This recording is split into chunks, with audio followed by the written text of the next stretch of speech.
Hai teman-teman sekalian, senang rasanya bisa berjumpa dengan kalian semua. Di video ini, saya Juliandro di Almonpan. Saya Agustinus Abraham. Saya Benedictus Pasapan.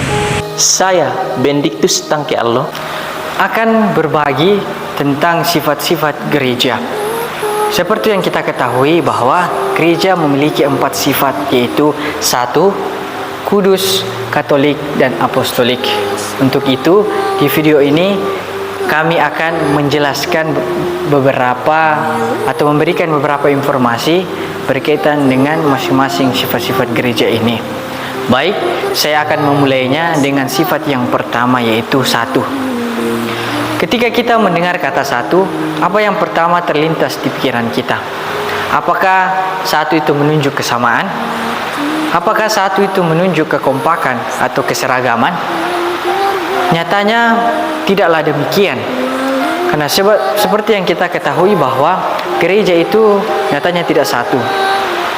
Kita dapat melihat bahwa adanya gereja Katolik Roma, kemudian ada gereja Ortodoks, kemudian ada gereja Protestan, dan gereja-gereja yang lain.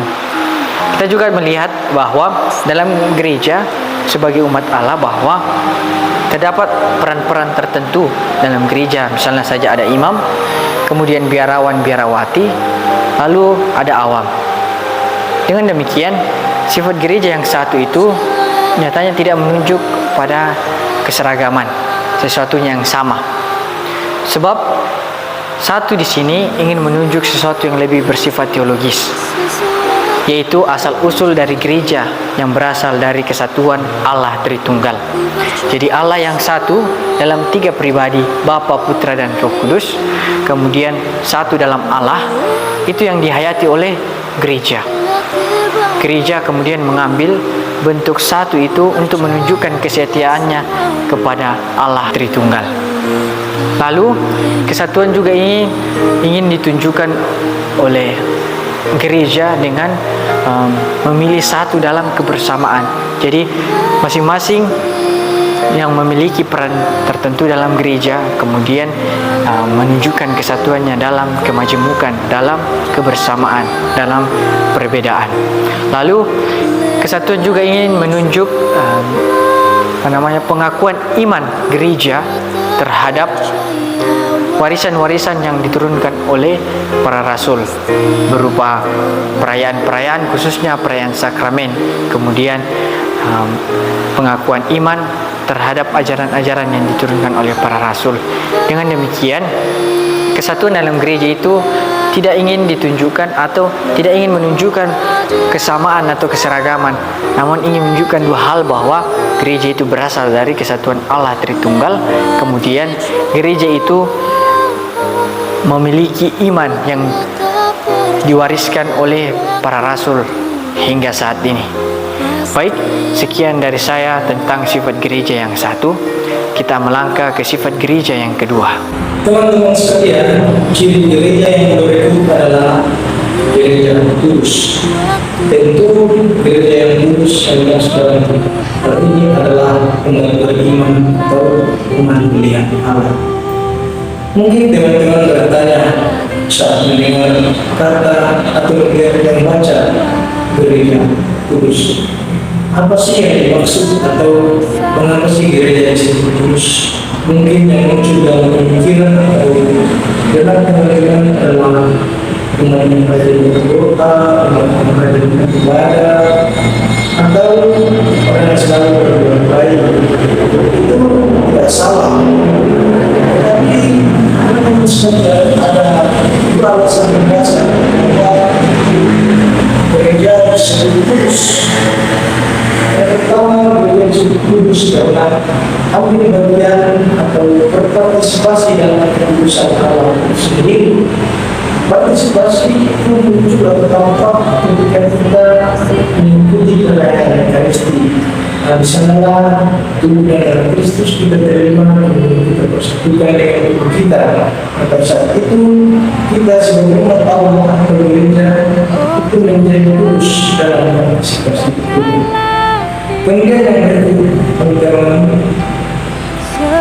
gereja yang disebut kudus itu berkaitan dengan tugas keputusan dan panggilan umat beriman dipilih oleh Allah secara khusus untuk menyatakan kegembiraan atau karya keselamatan itu sendiri yang adalah kudus. Ini teman-teman penjelasan singkat mengenai tentang gereja kudus. Jadi jika ada yang menjawab atau bertanya apa sih yang dimaksud gereja kudus, mungkin bisa memberikan penjelasan singkat. Terima kasih. Pada poin yang ketiga ini saya akan membahas tentang gereja Katolik.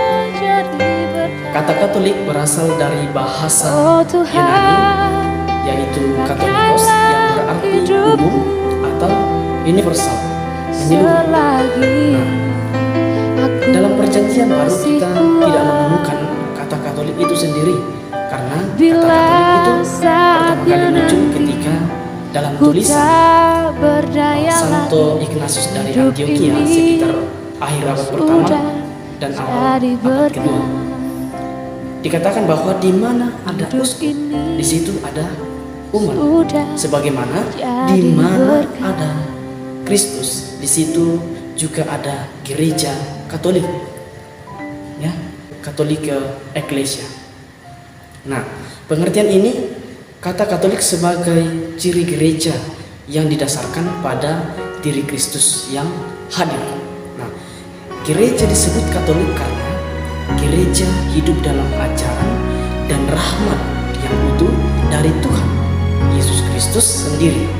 Katolisitas gereja berarti gereja itu menghadirkan dan membagikan kepenuhan serta kesempurnaan Yesus Kristus.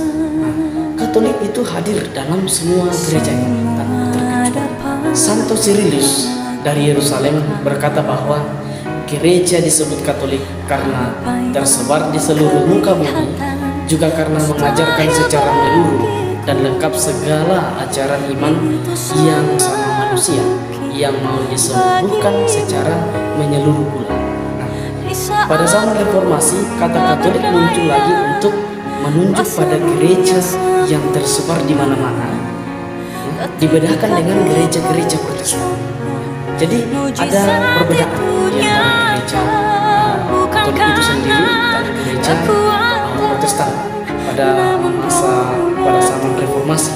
Sejak saat itu pun kata Katolik secara khusus dimaksudkan untuk menyebut umat Kristen yang mengakui sebagai pemimpin gereja universal itu adalah seorang paus. Halo teman-teman, kita akan membahas mengenai sifat-sifat gereja. Nah, sebelumnya kan kita sudah membahas mengenai gereja yang Katolik.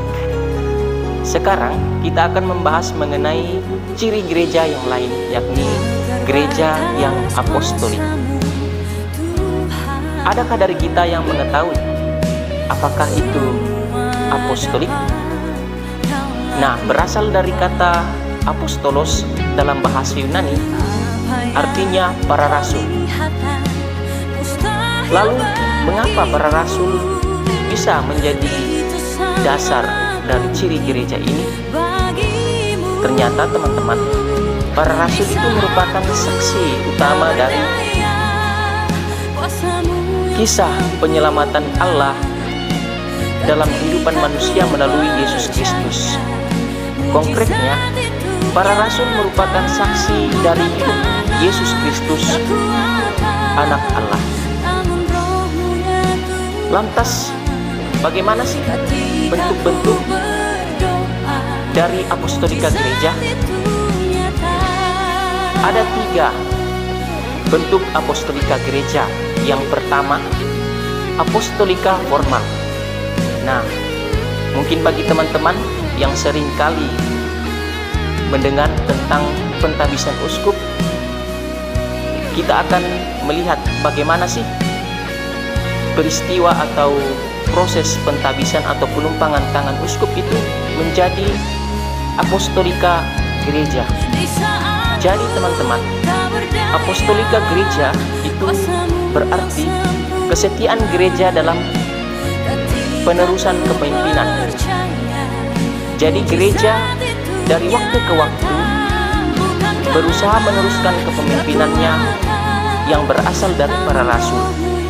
Nah, seperti yang saya telah katakan tadi, bahwa penumpangan tangan para uskup merupakan bentuk konkret dari apostolika gereja, karena adanya penerusan kepemimpinan melalui pencurahan Roh Kudus kepada para uskup yang baru dan juga mungkin bagi para imam. Selanjutnya kita akan melangkah pada ciri apostolika yang kedua, yakni apostolika material.